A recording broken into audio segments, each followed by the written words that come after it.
flow. Welcome to episode 129 of the Gluttons For Punishment Podcast, or GFP, a Toronto Maple Leafs and NHL podcast hosted by Michael Lepore and Anthony Bruno. He's Lepore, I'm Bruno. Thank you so much for listening and watching us on YouTube as well. The Toronto Maple Leafs are 4-0 over their last 4 games. Martin Jones has stolen the show. Yeah. He's been on fire as the Leafs' number 1 goalie at the moment. Who knows how long this is going to last, but we'll enjoy it for the time being. Also, since our last podcast, William Nylander is staying in Toronto, signing an 8-year extension for $11.5 million per season. So we're obviously going to give you our thoughts and opinions on that. And we're going to talk about some of the other Canadian teams in the NHL, the Canucks, the Jets, the Senators, maybe even the Oilers. You'll have to stay tuned until the very end because I promise you do not want to miss this episode. But before we get into all that, it is time to officially welcome in my partner in crime, Mr. Michael Lepore. How you doing today, man? Anthony Bruno is always happy to be here. Bruno, that is a sweater, man. Like, that is a O Canada sweater for those who are listening. Bruno's just rocking it out. We got absolutely dumped on here in Ottawa last night. Severe storm warning. Did Toronto get hit? I didn't see. Yeah, I mean, we got hit, not too bad. Honestly, like, I wouldn't even consider it a big snowfall. Like 5-ish centimeters, Oof. I want to say, something like that. Like, it's been cold, but it really hasn't been that bad. It's been like a couple of uncomfortable weather days, but nothing to, complain about. You didn't have to shovel. Because that's my question. Yeah, not really. I mean, listen, I know there's going to be some brutal days coming up, and I'm waiting for it. But right now we're okay, Lepore. But hey, I'm still going to rock the sweater. Why the hell not? You're rocking it warm. out. And one more thing, Bruno, I see in the background there's a quarterback and he's wearing number 12. Don't break my heart, Bruno. Who is that? Is that Aaron Rodgers? I knew you were going to make a comment about this. That is Tom Brady, your favorite quarterback in NFL history. For those of you who don't know, Michael Lepore is the most anti-Tom Brady person, maybe walking the earth at this moment. But yeah, I'm going to admit, Lepore, I'm a Tom Brady guy, so yeah. Sorry I mean, to break it to you. I got all the respect in the world for Tom Brady. I mean, did what he did. Good for him. Happy retirement, Tom. Okay. I thought you were going to go off on a tangent. Nah. We'll save that for our football podcast. We'll save that for the Super Bowl podcast. Yeah, exactly. We're going to start a football podcast, baseball podcast. There's a lot of things in the works. Maybe. Everybody wants our opinion on everything. Why not? Maybe. We'll see. GFP Media, baby. All right. Let's dig right into this, Lepore. And we got to start things off with Sir William Nylander. The man. Staying in Toronto, 8 years, $11.5 million per season. I will throw this to you first, because I want to hear your thoughts on this. I love William Nylander. Everyone knows where I stand on William Nylander. If you've been listening to this show for the last 3 years, I am a massive Nylander supporter. I have been a fan of his from day one. I just don't love how the Leafs are approaching these contract negotiations with their stars. It seems like they come out on the losing end each and every time, and I'll expand on that. But I want to throw it to you first for your thoughts on Willie staying in Toronto. Okay. Like you, Anthony Bruno, I love William Nylander. He's one of my favorite players in the National Hockey League, and he probably would be even if he didn't play for the Toronto Maple Leafs. I love the way he plays. I love his talent. I love the way he skates. I love his gear.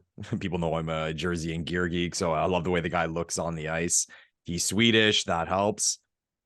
But to your point about how the Leafs are addressing these negotiations with the star players, it's the same question I had when Matthews and Marner extended. Look the player in the eye. Okay. What did you give up? What did you give up?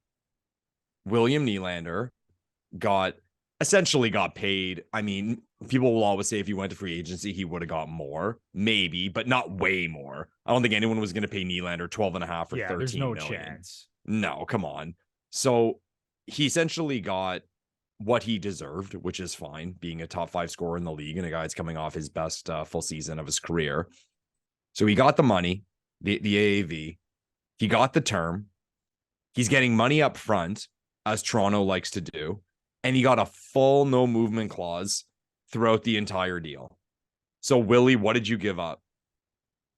Nothing. The answer is nothing. Nothing. And that's what I don't understand, because every time you see a number, even people who've never been in any type of negotiation of any sort in the past know that, okay, well, you start high. And then if you're on the other side, you start low, and you kind of know where you'll meet. It's just a matter of fine tuning it and confirming details. So like, I look at this deal and say, okay, well, he couldn't have asked for more term because he got the max. He got money up front. So, I mean, he got that. I assume he asked for that. So he got that.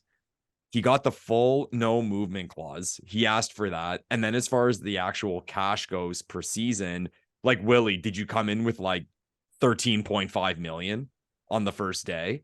And it's tough because, like, I'm so mixed on it because, again, I love Willie.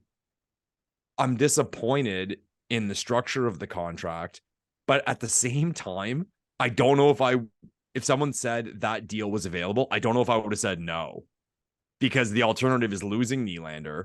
You get worse. And I know there's a full movement clause. I'm fully aware of that. But if a team wants a player gone, and especially a star player, I don't think he's going to want to be there. And there's going to be a taker for William Nylander. So maybe what the Leafs brass was holding on to was that it's just the right asset management. Like, we can't lose him for nothing. And we'll see how things go the next few years. And I mean, or maybe there's the wink, wink, nudge, nudge thing with Willie saying like, hey, Willie, year 5, 6, who knows where we'll be at. And he'd be like, yeah, I'll explore other places. But then to that, I'd say, why don't you have, say, a 10-team list or something? So it's mixed, man. I'm happy, but I think I sit where a lot of Leafs fans sit, where I'm saying to myself, here we go again. It's the same old story. And that's the thing. It's here we go again. And I think a lot of Leaf fans would say, but hey, the salary cap is going up around $4 million next year. It's going to continue to go up. But I'm going to reiterate this. Why are the Toronto Maple Leafs the only team that continues to give in to its stars? Going back to the original contracts to Mitch Marner and Austin Matthews. Really now, the only guy who's playing for less than he's worth is really Morgan Rielly, of like the core players on this team. Yeah. Mitch Marner signed for a shade under 11. I don't include John Tavares in this because he was a UFA. Yeah. Austin Matthews, even though I think 13.25 is the right number for him, going back to our podcast when that happened, my biggest, gripe with that was that it was only a 4-year extension, and I wanted him to sign an 8-year extension. So I think he displayed a little bit of selfishness there, which is fine. He's entitled to do whatever the hell he wants. And now it's the same thing with William Nylander. So he's sitting there saying, this team gave Mitch Marner whatever the hell he wanted as an RFA. This team now gave Austin Matthews a 4-year deal, and now he has ultimate flexibility in 4 years when he's 30 years old, and he's probably still the best goal scorer in the world. He can re-up again when the cap continues to go up, and who knows what Matthews' next contract is going to look like. So Nylander's sitting there saying, hold on a second. I'm leading the team in scoring this year. I've been our best playoff performer for the last 3 years. I'm on pace for the greatest season of my career right now for around 120 points, 115 to 120 points. I'm going to ask for the sun, the moon, and the stars, and they're just going to give it to me because that's what this team does. There's been a precedent set with this hockey team that basically they operate in a different world than the rest of the teams in the NHL.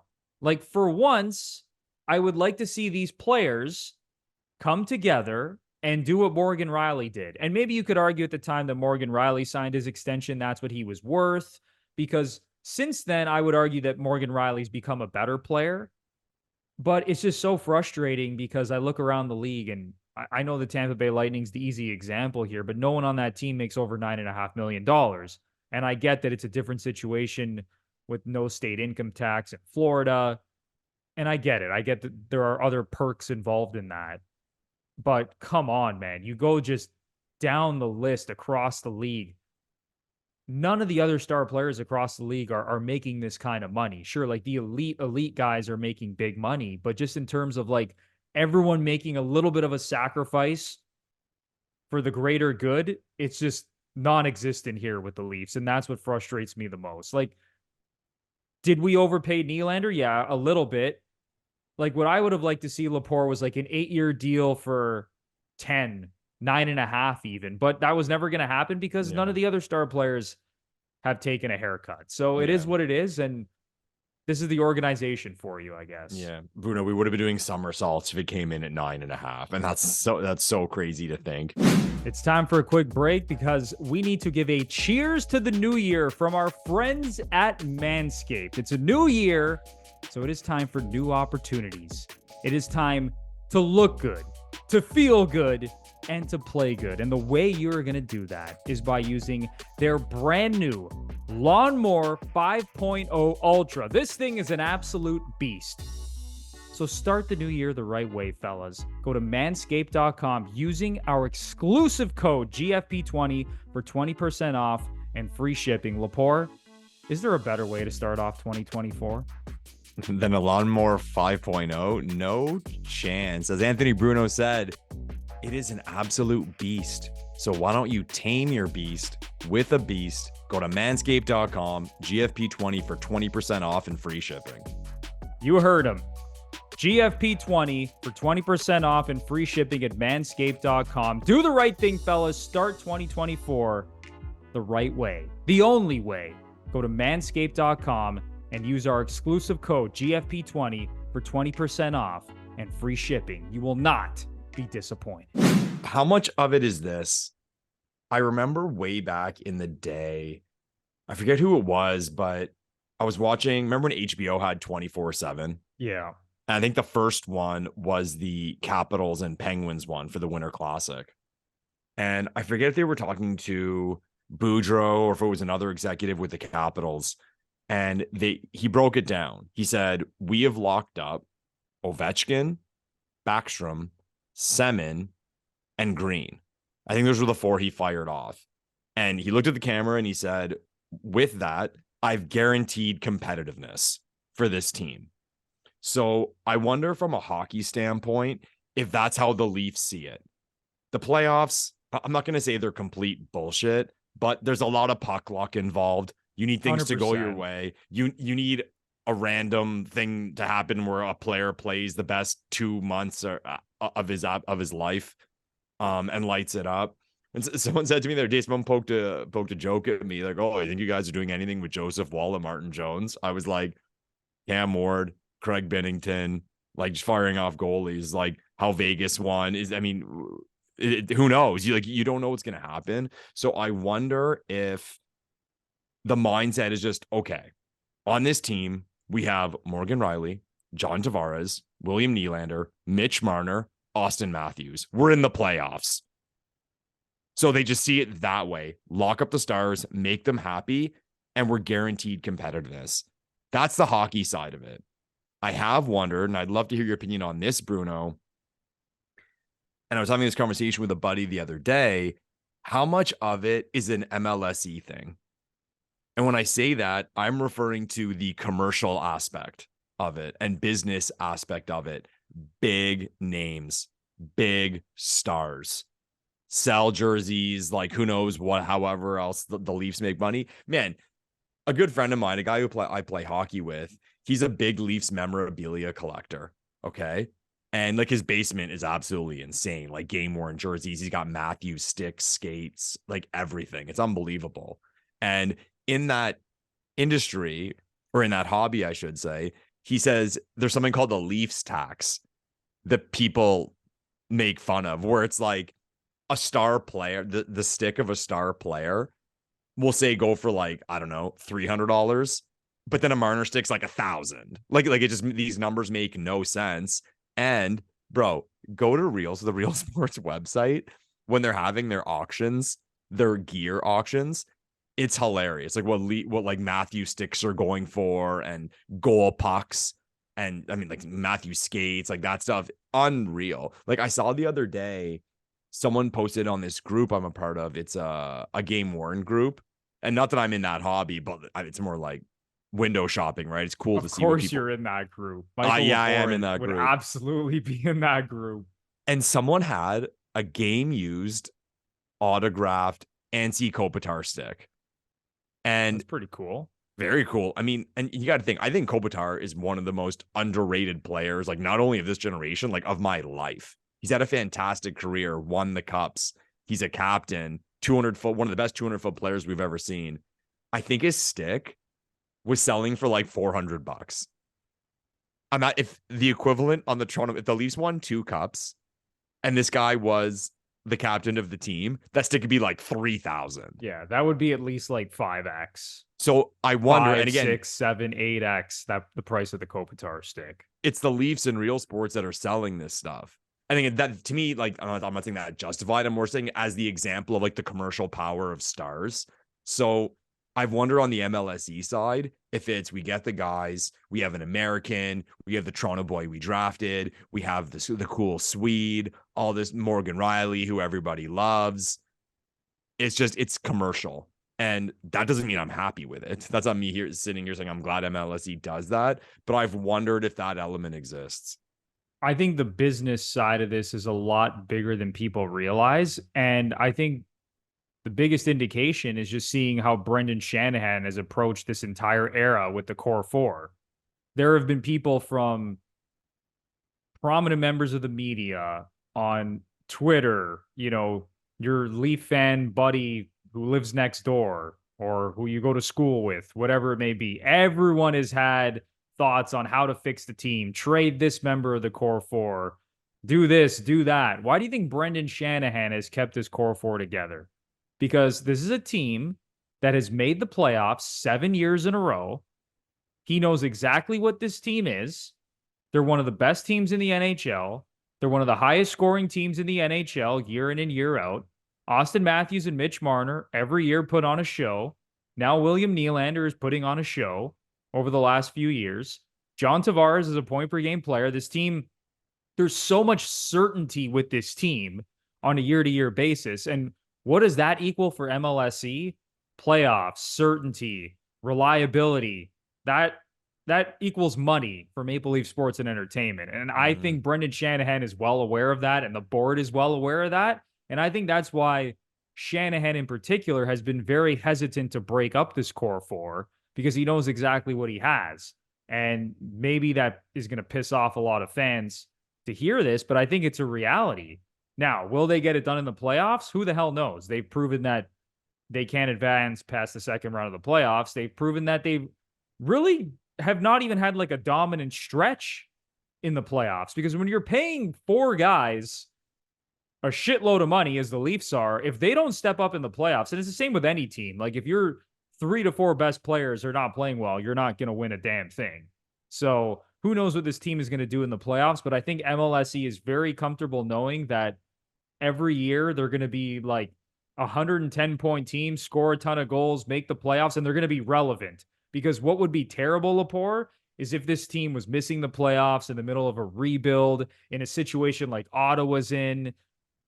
It is so good business-wise that this team is just good. Who gives a shit if they win a cup? I'm coming at it from like MLSE's point of view, at least I think. And there's, like I said, there's the luck aspect with all that. So we're in, and we have a chance. Exactly. Like when you get to the playoffs, it's a lot of times it's a coin flip anyway. The best team doesn't always win, as we know. But I think MLSE loves knowing that every year this team's relevant and pockets are going to be lined, because they're star players, they're a good team, and they're just going to keep this thing chugging along as long as they can. Yeah. Think of the Sweden trip, man. William Nylander is the absolute star of the show. And then he scores this bananas overtime winner. How many little Swedish boys are now Maple Leafs fans after seeing that? How many William Nylander jerseys were on the top of people's little boys' Christmas lists in Sweden, little girls' Christmas list, your mom's Christmas list? It's that stuff, man. And again, that's not me saying I'm happy about it. but I see these deals being thrown to these big commercial stars, and that's gotta be the word, at least somewhat, in that boardroom when they're having these discussions. Yeah, I think so. And that's the reality of the situation. Listen, I'm still upset that these players are not coming together for the greater good here, like we see other teams around the league. Like, even look at the Florida Panthers, for example. And I know, again, another situation, no state income tax, but Barkov signs for 10 million, Kachuk 9.5 million. Like, they're really good players. They just made it to the Stanley Cup final last season. Matthew Kachuk put on an absolute show. Now, he's kind of having a down season. He actually just had a hat trick the other night. Yeah. But before that, he was actually having a pretty mediocre season by his standards. But I mean, there's just so many other examples. Look at the Colorado Avalanche. Cale Makar makes under 10 million. Nathan McKinnon. I mean, looking back now at his contract, like, that dude could have probably signed for like 14 million if he wanted to.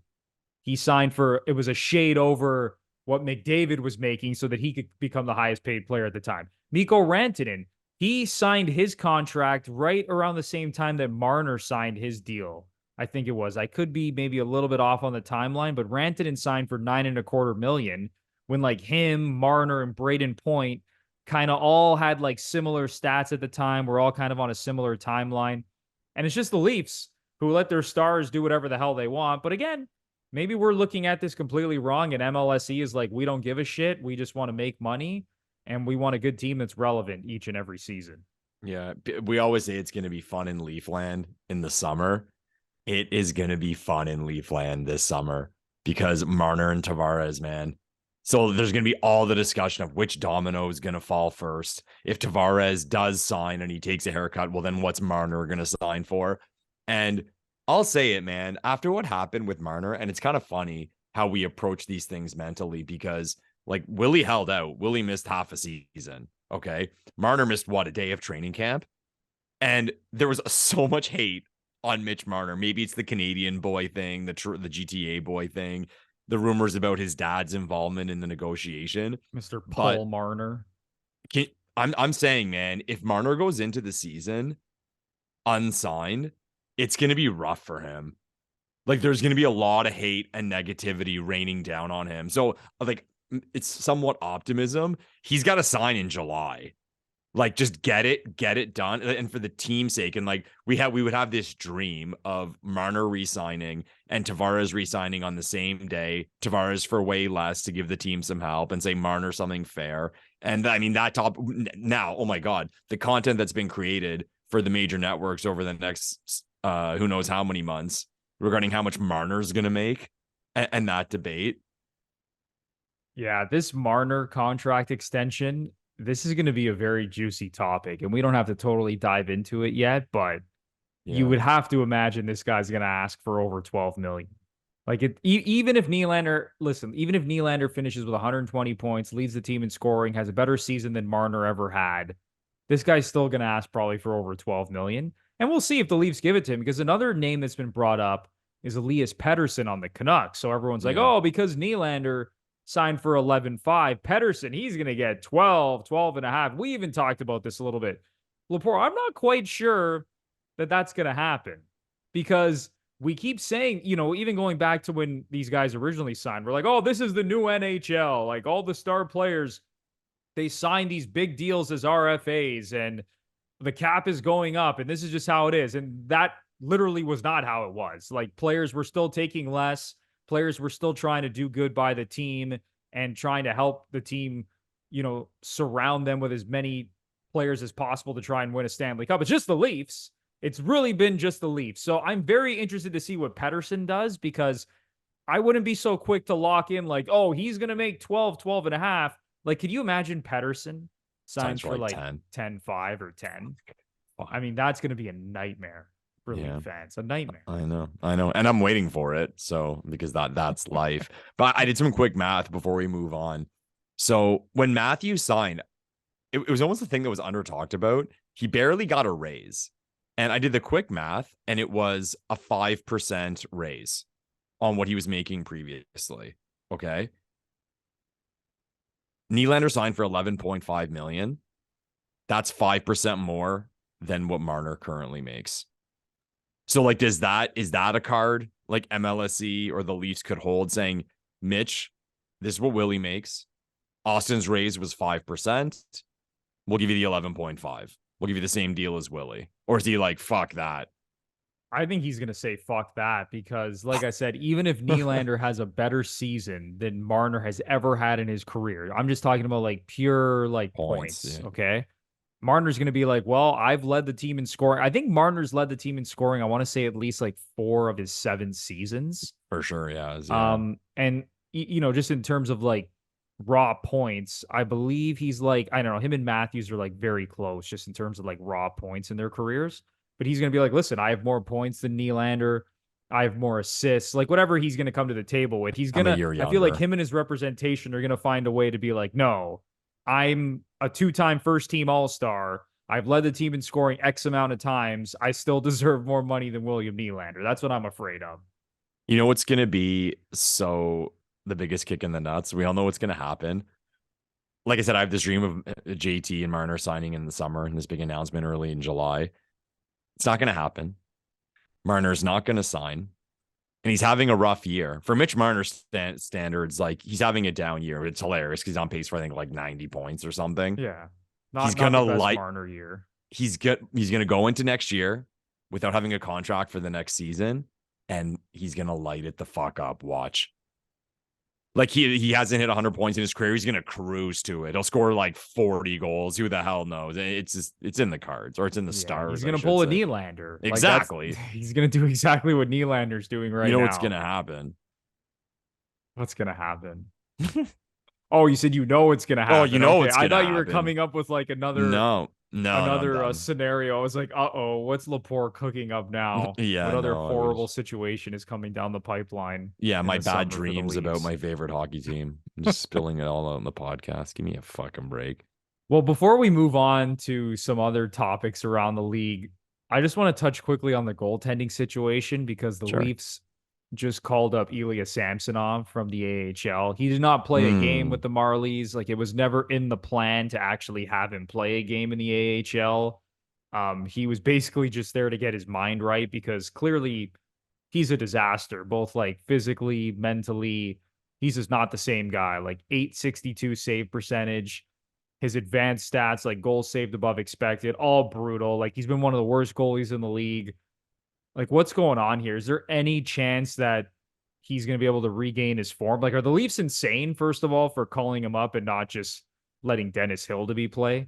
Yeah, I heard. I mean, that everyone got that alert from Leafs PR that Sammy was called up, and then the debate started right away as to why he was called up. And one take was that, well, they got to send Hill to be down to give him games, which makes sense. Because, I mean, you laid it out, Bruno. His head is not there. His play has been absolutely terrible. So there's no way he's done a 180.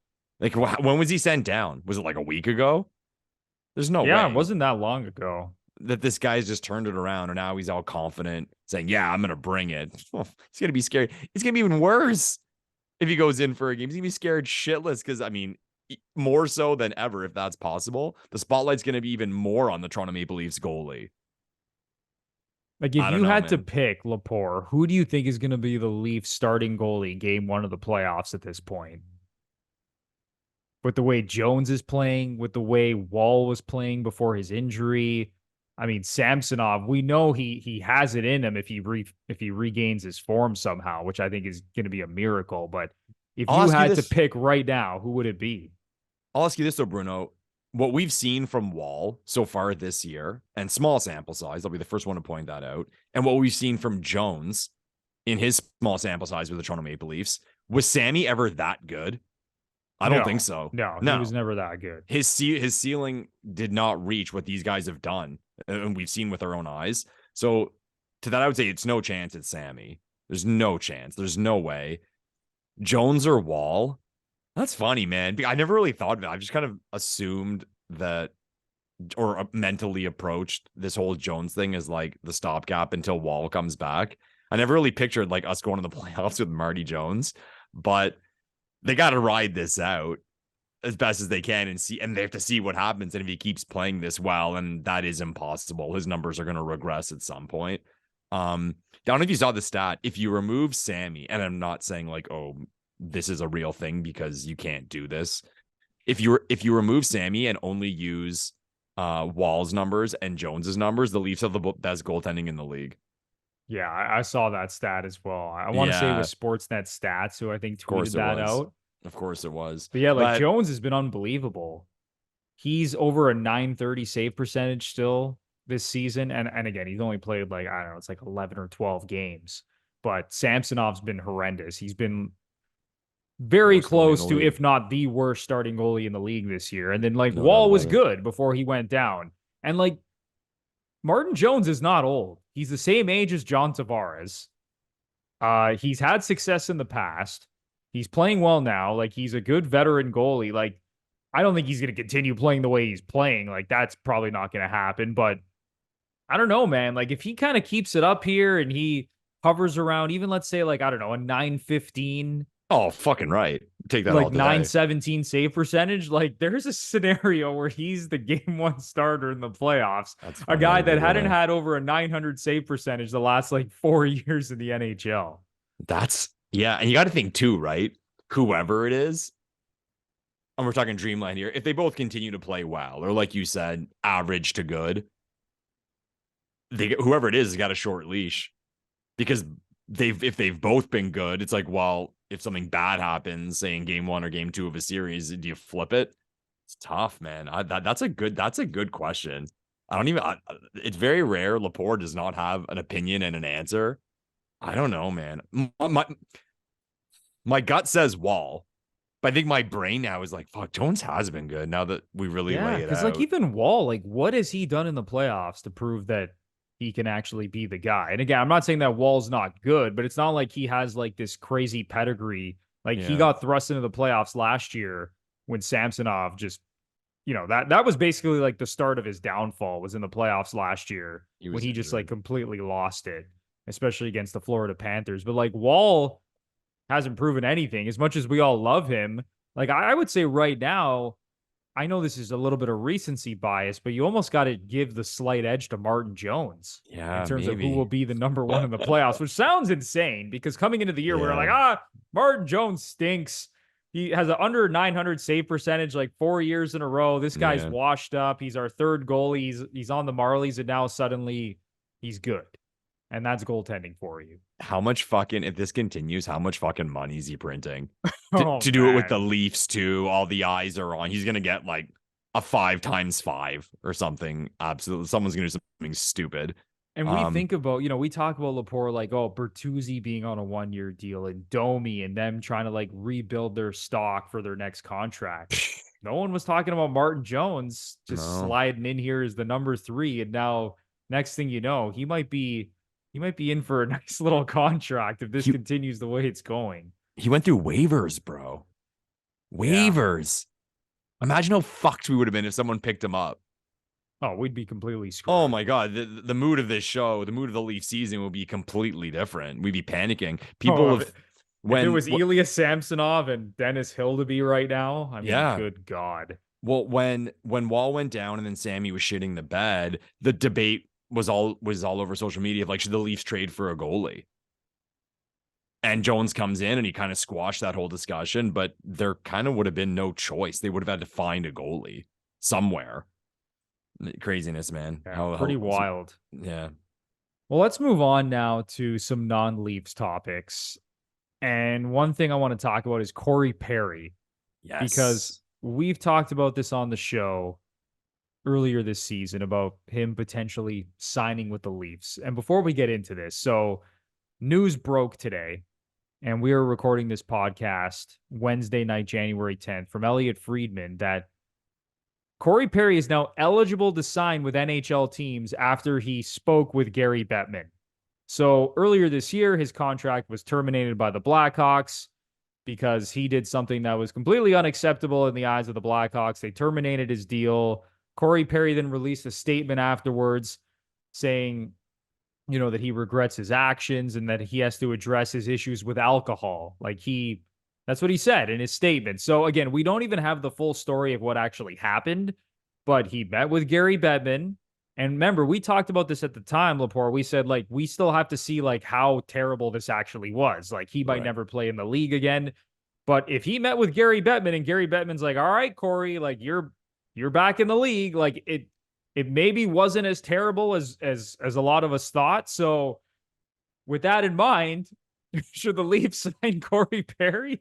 Yes, of course they should sign Corey Perry. Well, give me one good reason in the comments why the Leafs shouldn't sign Corey Perry. One good reason. Lepore, you've been on the Leafs should sign Corey Perry bandwagon for the last like 3 years now. Since like before COVID, I was on that bandwagon. Like I really did think this summer was going to be the one. And then he signed that deal with Chicago, and I was like, whoa, I wouldn't have given him that term and that cash. But now, why not? Why not? Imagine adding that. And I know he's older and he's not the same, but still, man, he can still play that piece of shit role. And I say that as an absolute compliment. And man, we say it all the time in this show, Bruno. Toronto, the most expensive tickets in the league. It's a white collar organization, but the fan base is blue collar. It will not take long for everyone to fucking love Corey Perry. Oh my God. He'd be an instant fan favorite. He would be in my mind. Loved, man. Just that shit after the whistle, just being a prick. I want it so bad. We haven't had that. We have not had that. So I want it to happen, Bruno. Make it happen. And we talk about these stars making all this money. Well, from a hockey standpoint, the plan has to be to get value in other places, lower in the lineup. League min, Corey. Like after all this happened. And it's about legacy too. These guys have egos. You can go out on a high in Toronto. Poof.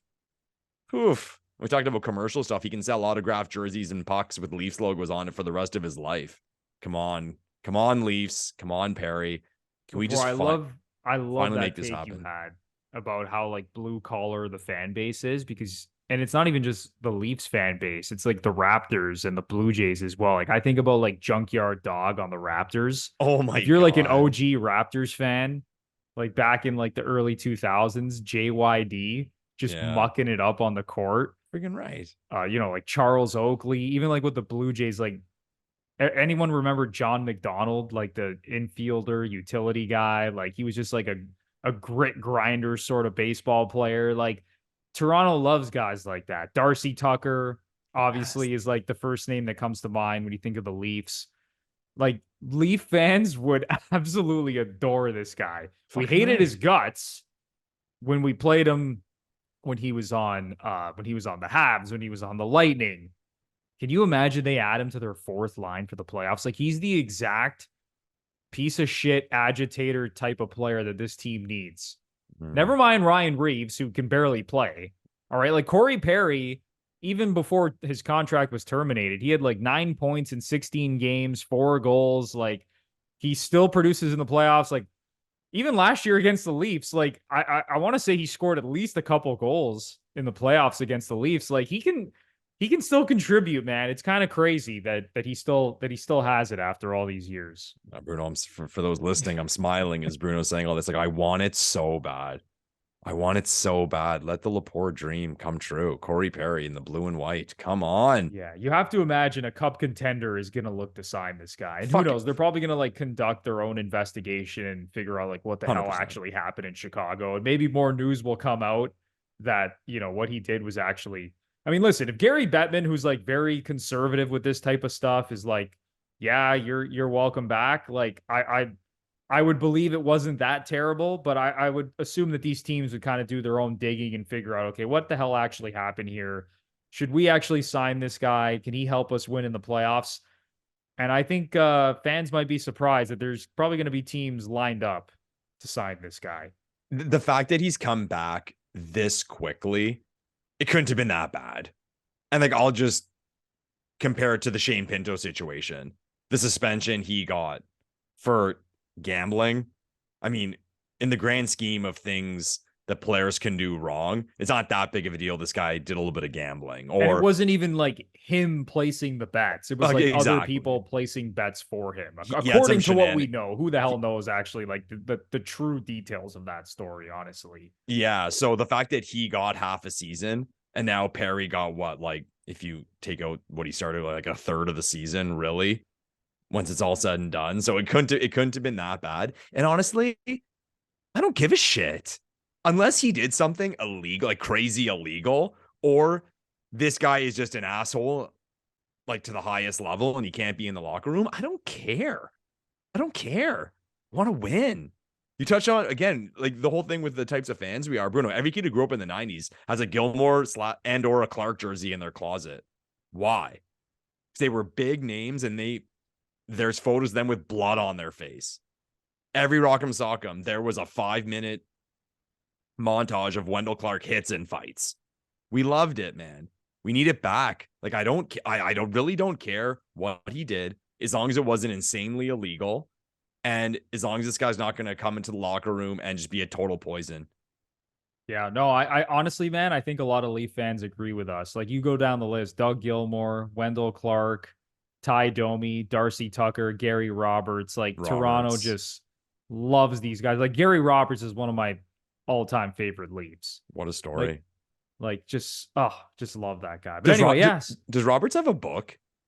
He probably does. He probably should have a book, because his whole comeback story is crazy. Yeah. Like, he was done.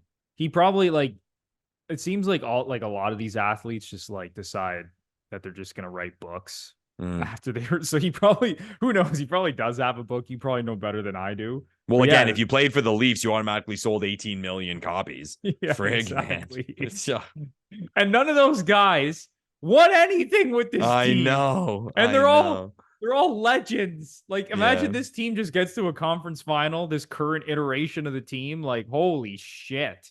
The amount of opportunities they would all have, like, post-retirement. What a mess. Insane.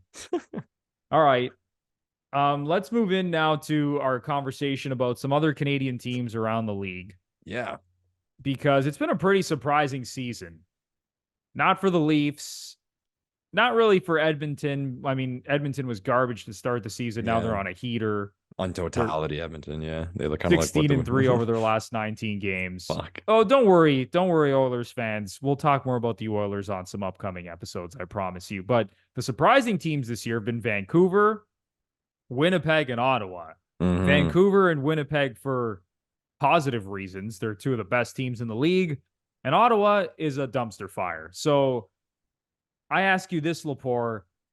What has been more surprising in your eyes this season? Has it been the success of the Canucks and the Jets, or has it been the dumpster fire downfall of your Ottawa Senators? Shit, Bruno, putting me on the spot. That's a tough one. That's a good question. I give you applause for that. I think you have to say the least surprising is the Jets, because they have been really good in recent years. I am surprised, and Lepore admits when he's wrong. When Rick Bowness was hired, I trashed that deal. I made fun of that deal, gave the total eye roll, and this guy might win the Jack Adams. Yeah, we both didn't like that hire. Oh my! I guess, to be fair, I don't think anyone was like slam dunk on the Rick Bowness hiring.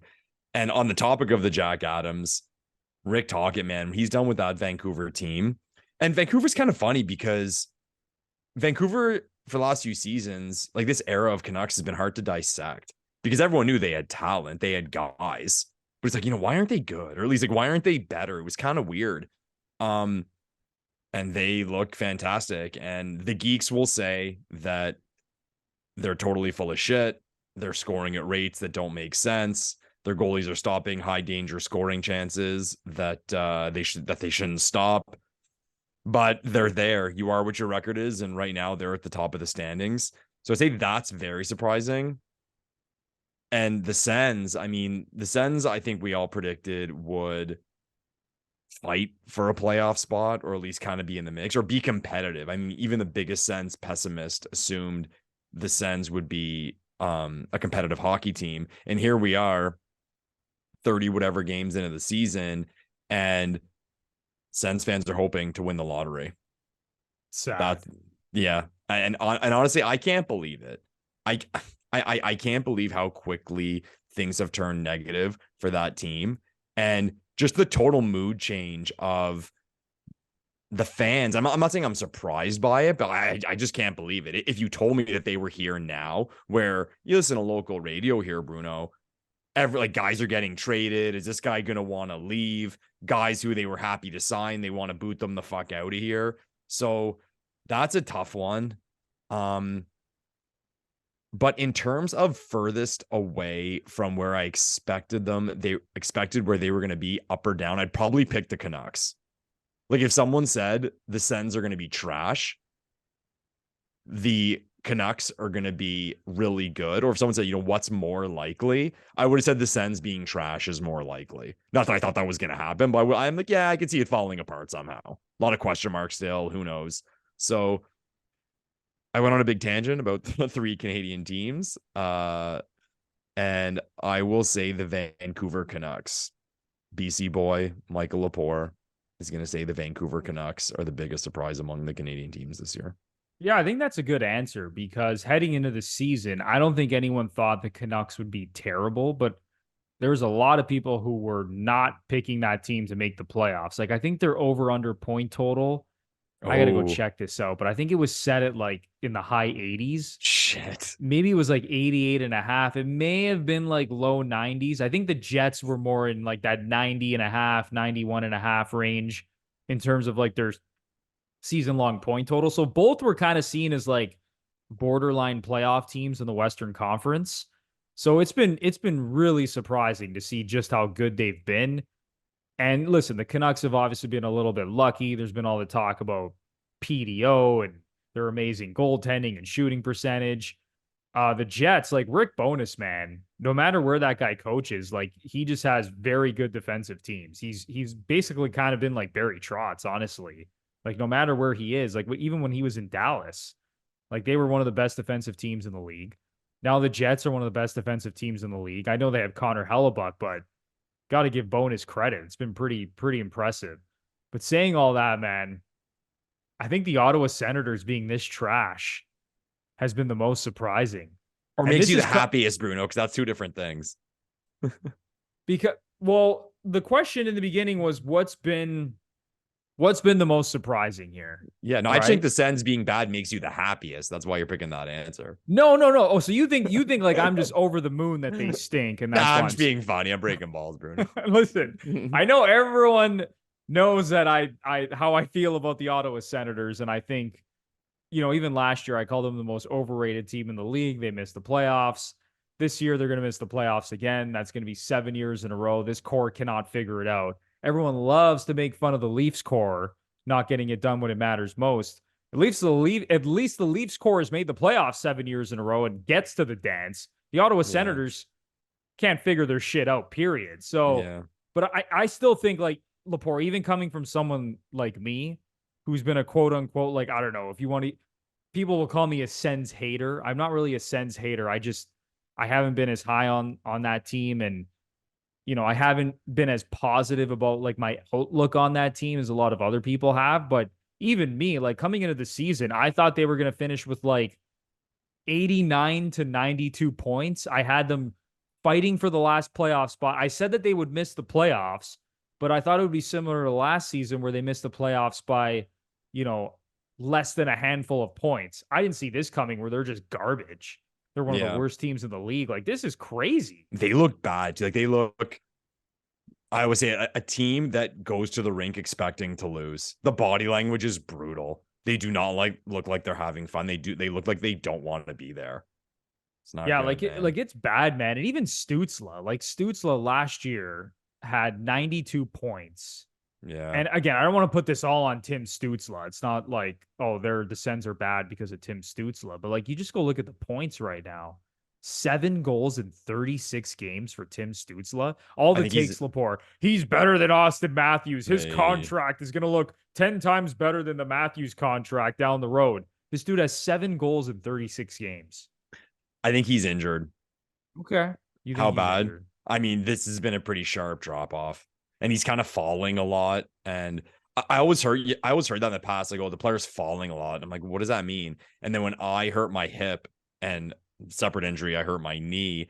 Sometimes when you get in certain positions, your brain kind of tells your body that it's better to fall than to try to keep yourself up, like pivot your foot or plant your foot. So you fall, your body just naturally falls.